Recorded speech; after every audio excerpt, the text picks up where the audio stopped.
Hey everybody, welcome back inside another exciting episode of the Stash Report from the Stash Project. Today is November 11th, 2019. So up front, being that it is Veterans Day here in the United States, I believe probably also in Canada and the UK, yes. Also, I believe all have Remembrance Day type deals this weekend or today actually on Veterans Day, but we want to take that time out to thank all of the people who sacrificed at least a little bit of their life to the service of our country, make it so that we can talk about stupid model cars on this YouTube channel. And I know we have a lot of people in the community who are former veterans, so thank you guys for your service. Um, I see one of those things where it sort of bugs me a little bit. I say, oh, all the veterans that died. No, that's Memorial Day. Wrong holiday. This is for the people that are still alive. Yes, for the dead people too, but mostly for the alive ones. Know your holidays. It's Veterans Day, Memorial Day, Armed Services Day. Past, dead, current. So anyway, we have a few kit announcements as far as placements go. They're not necessarily new announcements, but we finally have pre-orders for them, slots for their pre-orders, and then we have the kits for this week, which are a couple of domestic things and a couple of things from Japan. Kind of a overall. Just a little bit here, a little bit there, kind of thing. Not a whole heck of a lot going on this week. And yeah, so let's just hop on into it. So we got the Tamiya pre-orders for their two fall kits that they announced at the Tokyo Model and Hobby Show. And they are the 2020 Toyota Supra, as well as a 2019 year brand liveried reissue of their Toyota TS050 LMP hybrid Le Mans car.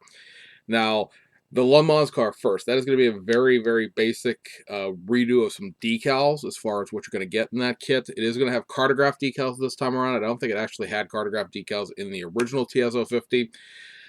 Obviously, it was a very, sort of easy, no-brainer reissue for Tamiya. This was, of course, the third time that a Japanese manufactured car had won Le Mans after the original Mazda back in the 1991, and then you had the TS050 last year.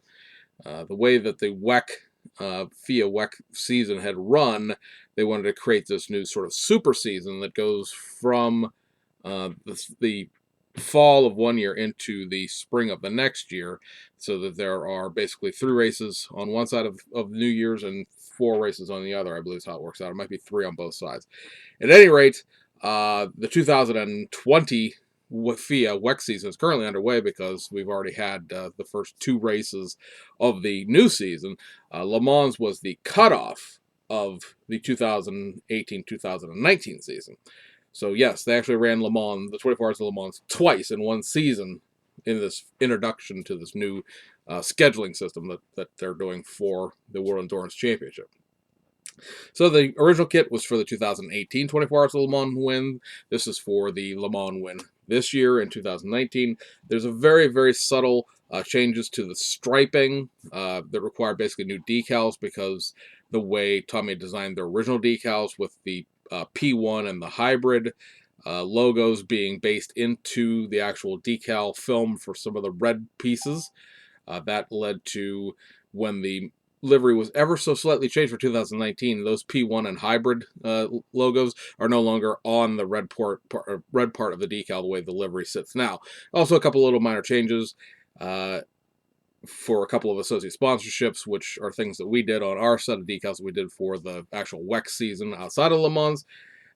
The only thing to take into consideration with this reissue is that much like the original TS050 that just came out, like 6-8 months ago, this one also is not technically licensed to either Le Mans or to WEC.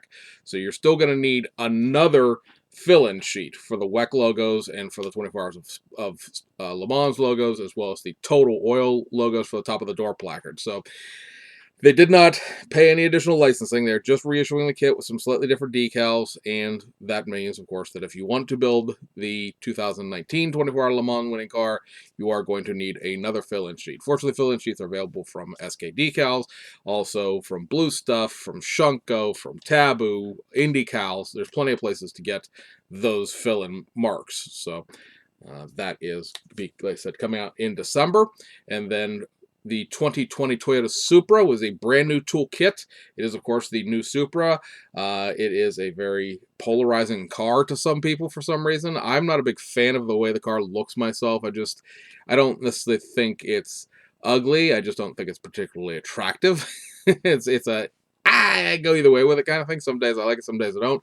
I don't have the whole, oh, it's a BMW with a different hood on it kind of thing. I don't understand that whole mindset. I mean, Toyota and GM, Isuzu and GM, Mitsubishi and Chrysler. I mean, there's been a lot of these coming togethers of car manufacturers to produce branded cars. The Toyota 86 and the Subaru BRZ being the same car sold by two different people. Nobody really seems to have a problem with that. But apparently, if you put a Toyota out with a BMW running gear, it's some sort of heresy that cannot be unseen. So that kit is supposed to be released on the 21st of December, so that'll be right before Christmas in Japan. There's a good chance that U.S. retailers and possibly European retailers, if the trend of their current releasing scheme, if you will, holds true, may come out earlier in the month of December. I don't necessarily believe it'll come out before the end of this month because with the Thanksgiving holiday and shipping being what it is, plus Black Friday, and then pretty much the shipping explodes the day after Thanksgiving as far as online shopping goes. That can delay parcels and packages, of course.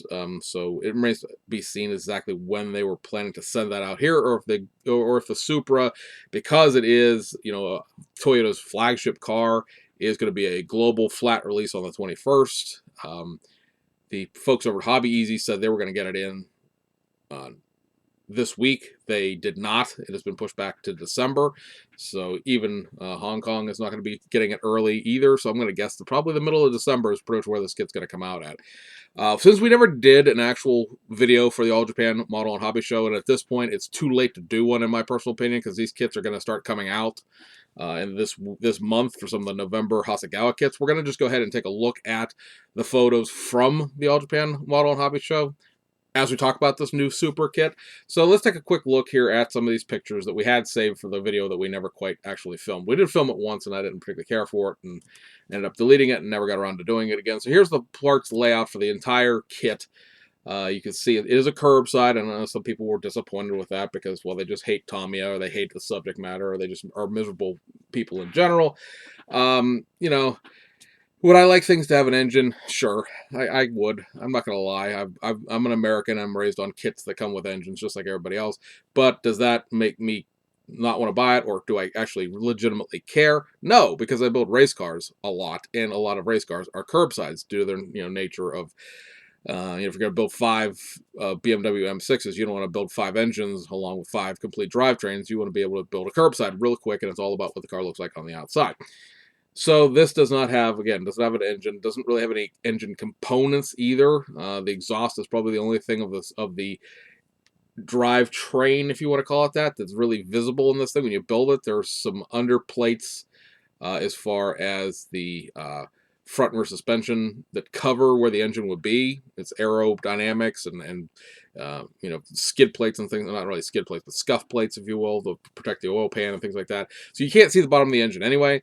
And they probably would have had a license from BMW to produce the BMW engine that this car actually has in real life, so it was just obviously much easier to not do that in the first place. You can see from this photo here, there are left-hand drive and right-hand drive options available here, so you can build this either as a JDM version, a European export version, which would go for whichever way you want to have the car, the handle of the car, as the Japanese translation always works out for which side of the car you want the steering wheel to be on. So you can build it as a UK type of vehicle with a right-hand drive, or German and France, everywhere else that drives on the correct side of the road. And of course, there will be US spec version left-hand drive as well. There's 2 scuttle plates. There's 2 sets of windshield wipers, 2 of everything basically, so you can do that without having any compromises to it, which is a Tamiya trademark. I only bring it up because some Fujimi kits that offer left-hand drive dashboards then don't offer actual left-hand drive windshield wipers. Whoops. So there's that. Also, I want to talk about a couple of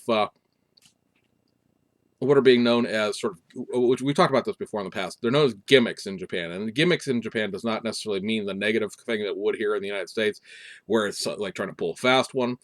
Gimmicks in the toy industry in Japan better not say toy too loud. The toy industry in Japan are features of the vehicles, right? Or the toy or the model or whatever. So in this, there are a set of basically two universal gimmicks, if you will. One is about the wheels. Now I'm going to show you some pictures here real quick. There are two pieces to the wheels, or well, 8 pieces to the wheel, but 2 pieces of the wheels. You have these black pieces, which you can see have the lug nut detail into them, and they're starfish 5-spoke kind of things and they've got those sort of divots cut into the rim. And then if you go over here and you look at the Chrome Runner, you see that the Chrome Runner has a starfish type of pattern as well. And what you do with these wheels, because the car wheels are chrome with those black spokes, you paint the spokes. You're probably gloss black. Maybe you could paint them a dark gunmetal if you want to go that way with them. You paint them whatever color you want to, really. And then you take them into the chrome piece and you turn them like a quarter turn, and they lock in behind the chrome spokes. The actual black piece will be like underneath the spokes because the spokes are raised above the lip of the chrome wheel barrel itself, and that lets you have black spoke chrome wheels without dechroming anything or masking anything. So that is pretty awesome in my book.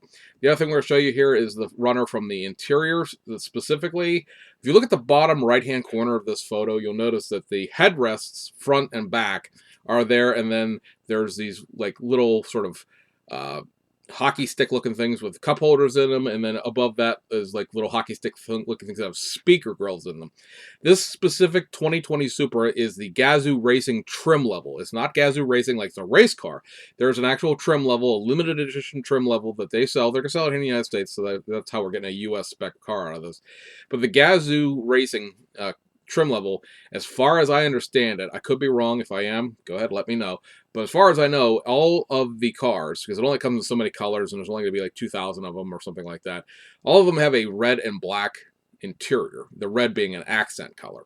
And so this allows you, the headrests, the center console part of the cup holder, as well as the bottom of the door frame, allows you to paint those pieces red without having to mask off the whole interior to do it. That, again, a pretty nifty gimmick.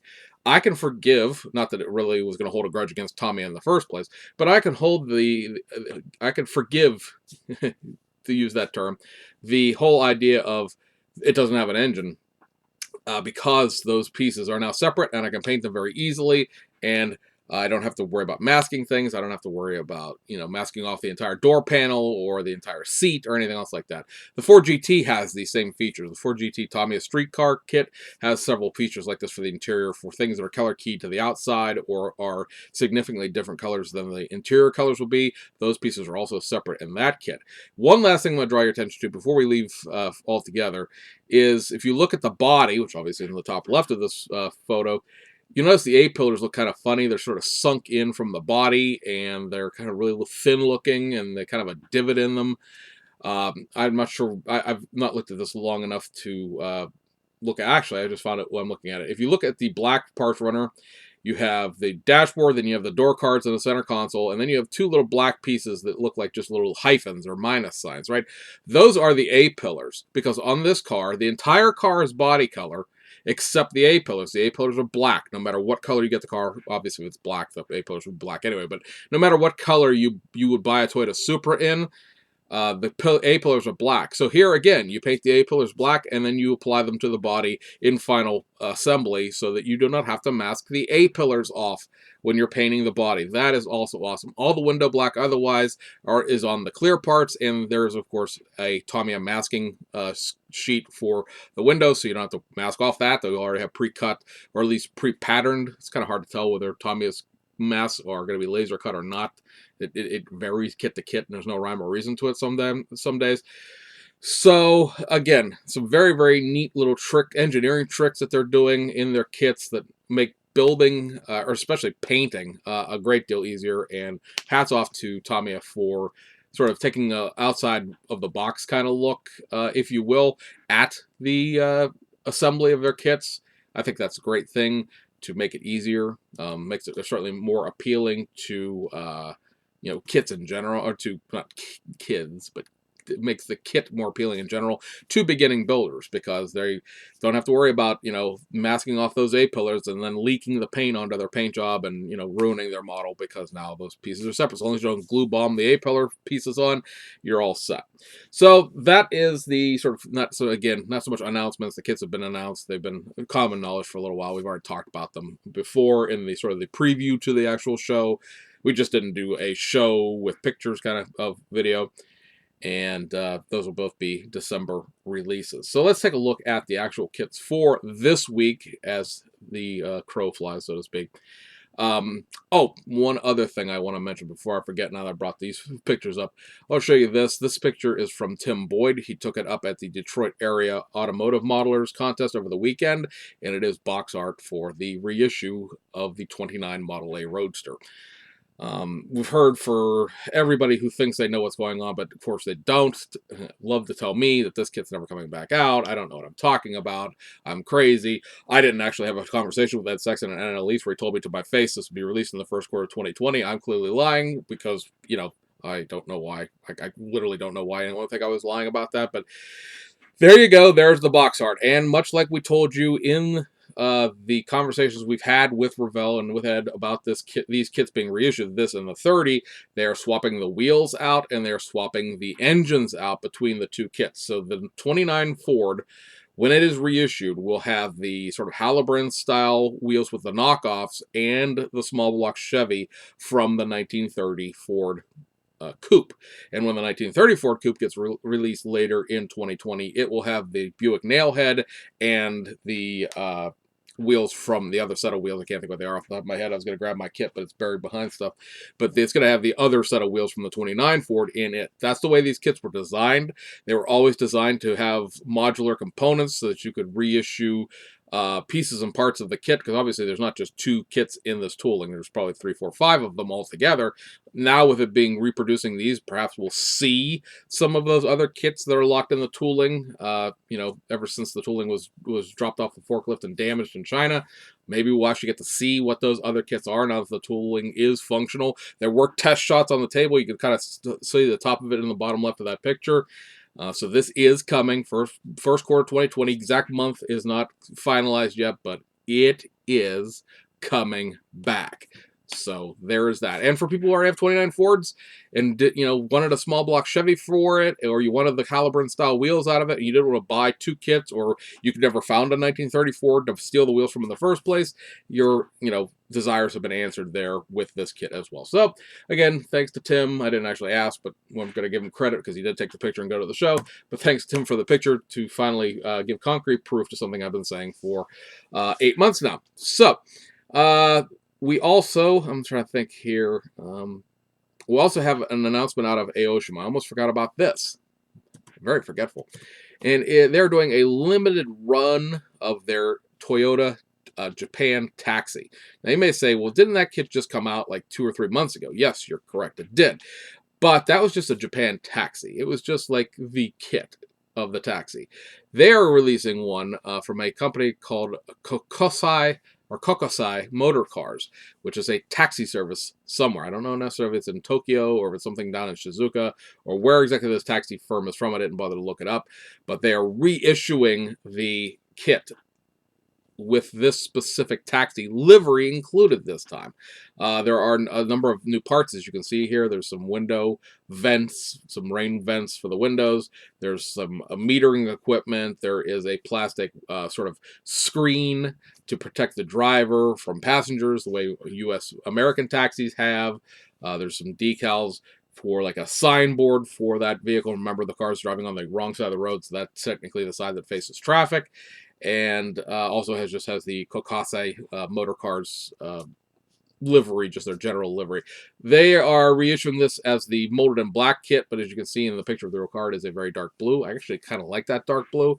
Also, it includes the parts to put that little goofy light bulb type taxi sign on the roof there as well. I have to say that while I'm not disappointed that they're releasing another one of these, because, I mean, it's cool, get more money, the more kits you can release of a certain thing, that's how you amortize tooling. I really wish I had known this was coming, because I would have preferred to buy this rather than the one I actually have. I mean, there's nothing wrong with the one I have. It's a perfectly functional Japan taxi model kit, but this being an actual legitimate taxi with this dark blue color instead of the black, I really, really like this. I just don't know that I have the justification to drop another $28 on another Japanese taxi without selling the first one. Um, if somebody out there watches this channel and wants a kooky Japanese taxi, I will be more than willing to cut you a deal, shipping included, for the black one that I have, and I'll buy this one and build it. But I can't justify buying a second one because I'll never build them both. Never build the one. I'll never build them both. So anyway, if you were interest was peaked with that, but you didn't actually buy one, it's an opportunity to get one that's legitimately a real thing instead of just a sort of catalog model version of the car. So there is that. Now, we'll actually move on to kit releases. So this week we have 3 kits released from round 2, and they are all AMT kits, I believe, unless this is an NBC kit. Let me look. This is an AMT kit. Okay, so 3 AMT kits this week. First up, you have the release of the 1966 Hemi Under Glass Barracuda. This is significant, according to the literature, because this is the first time this kit has been released in about 50 years. The 1960s were the last time we saw this kit. They retooled the wheels. They've, of course, done their expanded decals and the retro box art. It's got pad-printed tires, as well as this being a Catch the Cat. As you see the sticker there, 1 out of every 12 of them is molded in metallic gold.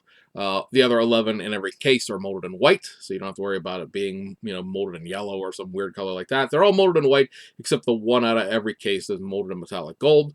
So for vintage retro drag racing guys, I'm sure they'll be thrilled to have this back. I can't comment on the kit as far as accuracy or not accuracy because A, drag racing's not my thing, and B, this kit is, probably 15 years older than I am. So yeah, I mean, just know that, is it completely totally accurate? Probably not. But where else are you going to get one? It hasn't been available for so long. I'm sure the original ones of these were incredibly expensive. It's one of those kits that again, I don't build these kits, so I don't necessarily look at them. So, but every vintage AMT kit for a while was really, really crazy until round 2 really got going. Next up, you have the reissue of this. This is the Don Garlits Winds Jammer. This has smoke-tinted body panels for the first time, as well as pad-printed slicks. It has a display stand as well. From what I understand, you can build this 2 different ways. A lot of people were griping online about the sort of see-through smoke body panels. I read something, and I don't know where I read it or who said it, and so it could be completely wrong. But from what I read about this actual car in real life, when it was first done, when it was done in exhibition and not actual drag racing, and before it was the first car to go 200 miles an hour or whatever it is, the body panels were made out of a smoked fiberglass. So basically you were advertising the frame that the racing company that made the frame could be like, look, this is the frame under Don Garlit's brand new dragster kind of thing. And then when the car was actually raced the next year, the body was painted black. So clearly you can paint the body black and not have the tinted body panels. Or if you want to run it as the exhibition racer, you can leave the body panels smoke tinted. So it's your choice. And again, something out there for all the drag racing guys. Last kit out of AMT, something for the truck guys, and it is a reissue of this, the Ford C600 tilt cab stake bed with the Coca-Cola tie-in, because Coke all over things. I had mentioned when I heard this kit was getting reissued that it hadn't been reissued in a while. Somebody pointed out to me that it has been reissued in the round 2 regime. I think it might have been Scott that pointed it out to me. I'd forgotten about that. It was like sort of like a nuclear waste truck. It was like a chemical truck with barrels. This includes 2 vending machines, and they don't appear to be the same vending machines that are in the other kits. I'd be very interested to see when somebody buys one of these and opens it up to get the vending machines out to see what they actually look like. But it's almost enough to get me to buy the kit. I don't have a stake bed C600 in the first place, just for the vending machines. Not that I'm a huge Coke fan or anything else like that. I just think that those would be neat diorama pieces. If you have a garage diorama to have a Coke machine, because, well, pretty much every auto repair shop you ever go to has those weird 25-cent hard candy twister things that the Knights of Columbus run, and they have a Coke vending machine, so or a Pepsi vending machine, whatever that case may be. But So that's back out, and there's nothing new about the kit other than the vending machines and, of course, all the Coca-Cola decals. So there is that. That is the domestic side of things. There are still going to be another, let's see, another 5 kits for the month of November. So there's plenty more to come from round 2.